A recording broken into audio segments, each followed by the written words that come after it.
Welcome back. My name is David Hopper. This is part of a larger series of videos that follow the alphabet from A to Z to help us launch new ministries, new campuses, and new churches. This is R, Reproducing Ministries. The term you might hear with this particular letter of the alphabet is planting pregnant. Kind of a graphic way of describing that our ministries need to be reproducing, but it does put a picture in your mind of what we're talking about here. When we launched our church in Clovis, my wife and I, we had a mission of reaching the 6.5 million people in the Central Valley of California. Now, the only way we were going to even put a dent in that mission is if from day one we talked about where we were planting next. I looked at the valley and I noticed that all the cities are close to each other, but there were these chasms of farmland in between the cities. It would be like in Southern California with freeways, there are these unspoken boundaries that people do not cross to go to church.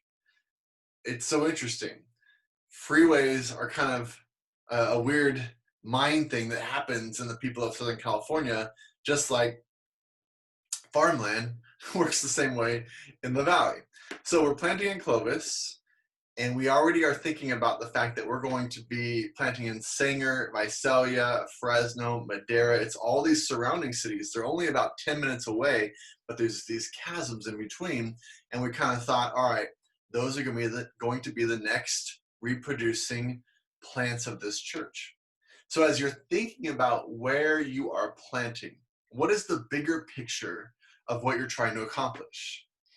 As you launch a new ministry, a new campus, a new church, can you go into it pregnant with the bigger mission of reaching people with the message of Jesus Christ? Now, this one's hard for a lot of people because you're barely able to wrap your head around what you're trying to launch, like getting your thing off the ground. And to think about the next thing is just too much. But we need to be doing that. We need to be thinking about the next thing right here at the beginning. Why? The harvest is plentiful, but the workers are few. This is a Luke 10 reference. See, people are going to come along and tell you as you first start, we have enough churches. They're going to come along and they're going to give you these negative thoughts about how the churches that already exist need your help, and you're taking their best people. All you need to do is pull up the latest stats. They're easy to find, and it will tell you that the people who say we have enough churches have no idea what they're talking about. We need far more churches being planted every year just to keep up with the growth rate of our world. There are far more churches closing their doors than opening them. On and on and on. We can go along these routes of saying who we're missing and why we're missing them and where we need to go and how certain areas are being totally overlooked. See, this is so important, but I don't think you would have made it to level R if you didn't already know this. What you may not realize, though, is that the workers are few. See, you are a worker. Again, you wouldn't be here. You wouldn't have made it this far with these videos if you were not a worker, if you didn't really put in the work to do it right. So I want people like you to be thinking about the next launches right from the beginning, because there's just not enough people that think that big.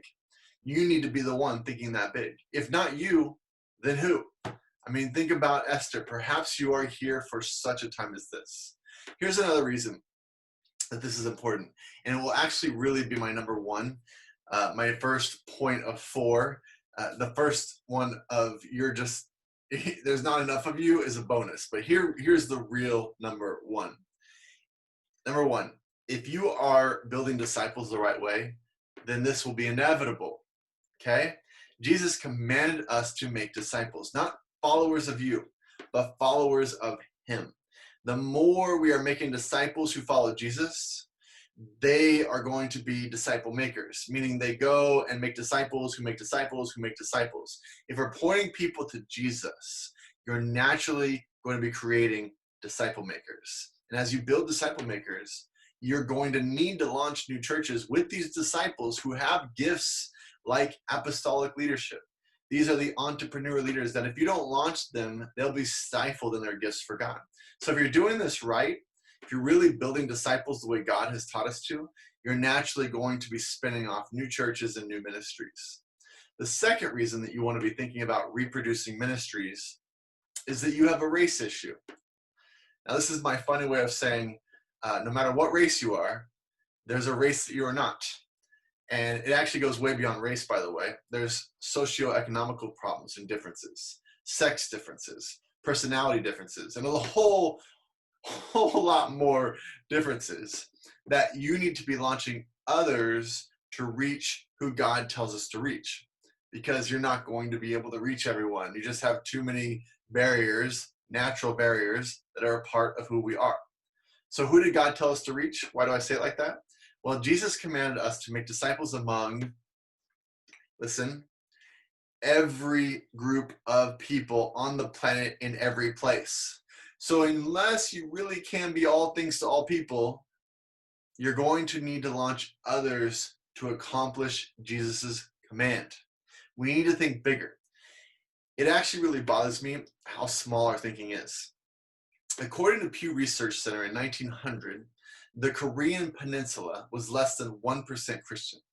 100 years later, the Center for the Study of Global Christianity reported that there were thousands of churches with over 14 million followers of Jesus in South Korea alone.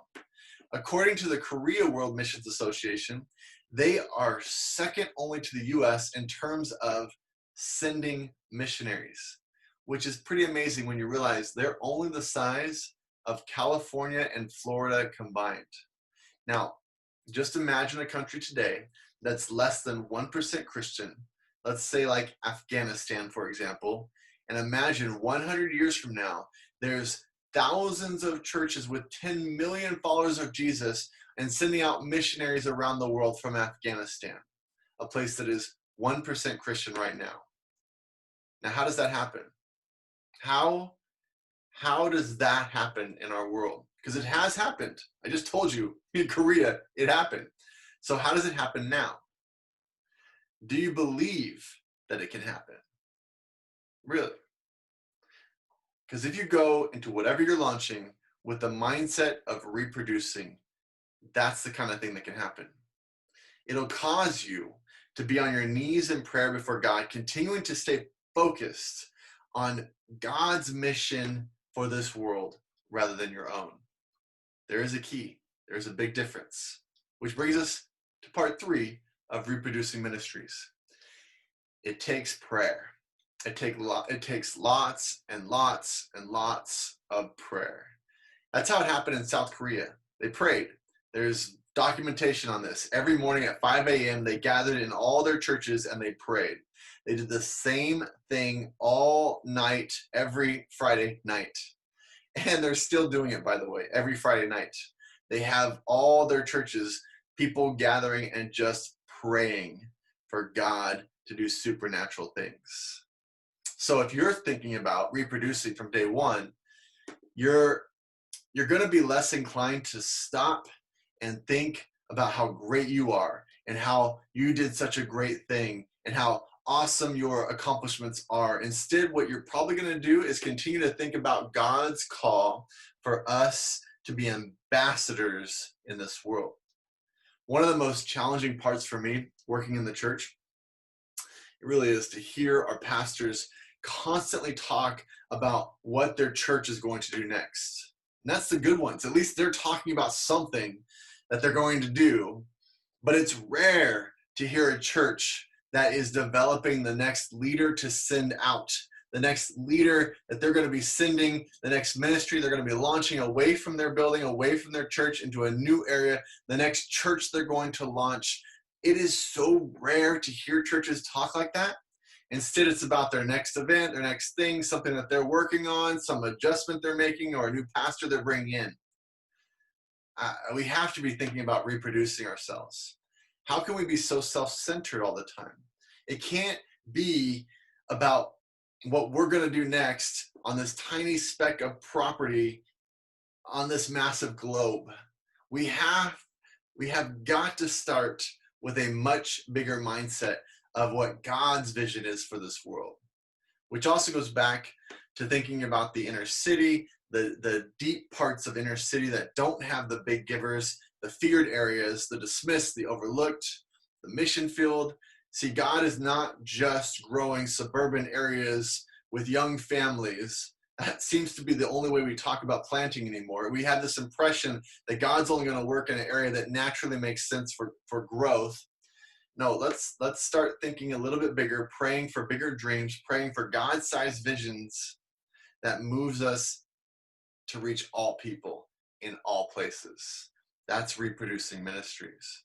So based on the figures from the Joshua Project and the Center of the Study of Global Christianity, there are 2 billion people, over 7,000 people groups that are identified as unreached, which means they don't have access to the gospel in a way that they can understand or accept. And they are unlikely to hear the gospel in their lifetime unless we change, unless we become reproducing ministries, putting out more and more and more leaders, churches, ministries, whatever. So in order to reach the unchurched people around the world, in order to reach the hard places in North America, it's going to take a resolve to go where others aren't going, to do what others are not doing, and to pay the price that others are not willing to pay. We need to be thinking about planting pregnant, reproducing ministries from day one. Fourth point, healthy things grow. So think about churches that die. You see them in every town, every denomination. One thing you can say about them is they're usually not very healthy if they're dying. That's just kind of how it works. And if you look a little closer, what they've lost sight of, well, when we are young and we're newly married and we're fit and we're healthy, what do most of us do?